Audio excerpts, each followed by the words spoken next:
Bismillahirrahmanirrahim. Assalamualaikum warahmatullahi wabarakatuh. Perkenalkan, nama saya Julbikar.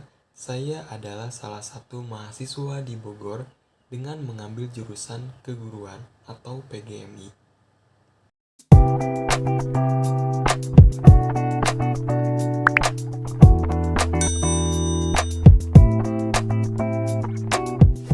Dalam kesempatan pada kali ini, saya akan berbagi kepada teman-teman mengenai pembelajaran bahasa Indonesia pada jenjang SD atau MI. Ini saya akan menyampaikan 5 poin baru dalam kurikulum Merdeka mengenai pelajaran bahasa Indonesia. Tentunya teman-teman tahu sebelum kurikulum Merdeka ini yaitu ada kurikulum 13. Nah, dari kedua kurikulum ini apakah ada perbedaan dalam pembelajaran bahasa Indonesia di SD? Saya akan menyampaikan 5 poin. Bahasa Indonesia merupakan salah satu pelajaran yang dipelajari pada setiap jenjang pendidikan. Walaupun adanya perubahan kurikulum, kedudukan mata pelajaran ini tidak dapat digeser apalagi dihilangkan, karena merupakan muatan wajib dalam sistem kurikulum pendidikan. Melalui pelajaran ini, peserta didik mampu mengembangkan keterampilan berbahasa dengan baik yang dapat mendukung kemampuan berliterasi. Lalu, jika kita telaah wajah baru yang dihadirkan pada mata pelajaran bahasa Indonesia dalam kurikulum Merdeka, mari kita telaah.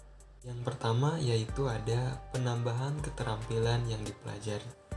Kurikulum sebelumnya menghadirkan pengembangan keterampilan menyimak, berbicara, membaca, menulis, sedangkan kurikulum Merdeka menghadirkan pengembangan keterampilan menyimak, membaca dan memirsa, berbicara dan mempresentasikan, dan menulis.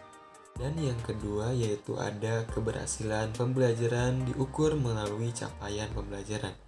Capaian pembelajaran merupakan kompetensi yang harus dicapai setiap fase, sehingga pendidik dapat merencanakan pembelajaran dengan durasi yang lama tanpa tuntutan penuntasan konten. Adapun capaian pembelajaran bahasa Indonesia setiap fase pada kurikulum Merdeka. Yang ketiga adalah alur pembelajaran lebih fleksibel.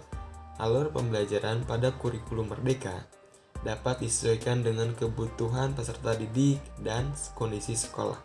Cara menyajikannya pun beragam dan dapat dikemas dengan menarik.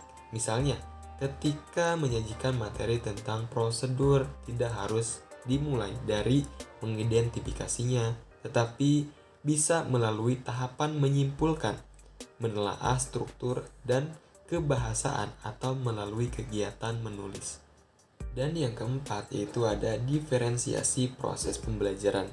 Pada saat kegiatan belajar mengajar, peserta didik diberikan hak untuk menentukan pilihan dalam menerima pembelajaran. Hal ini dikenal dengan istilah diferensiasi proses. Bentukan diferensiasi proses seperti pengemasan gaya belajar peserta didik, kinestika, tidak sama dengan gaya belajar visual atau audio. Deteksi awal dapat dilakukan melalui asesmen diagnostik agar proses pembelajaran dapat diterima dengan baik. Dan yang terakhir, yang kelima yaitu ada diferensiasi produk pembelajaran. Diferensiasi produk merupakan tahapan penyajian hasil yang dilakukan oleh peserta didik.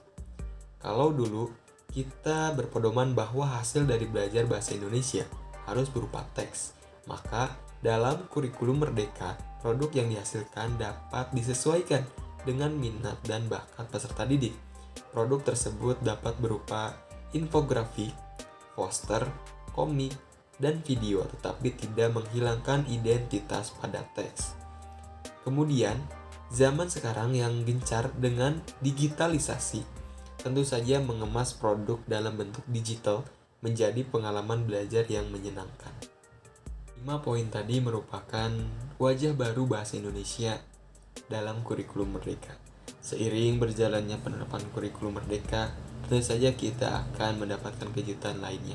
Terima kasih, ini yang hanya dapat saya sampaikan, kurang lebihnya mohon maaf. Wassalamualaikum warahmatullahi wabarakatuh.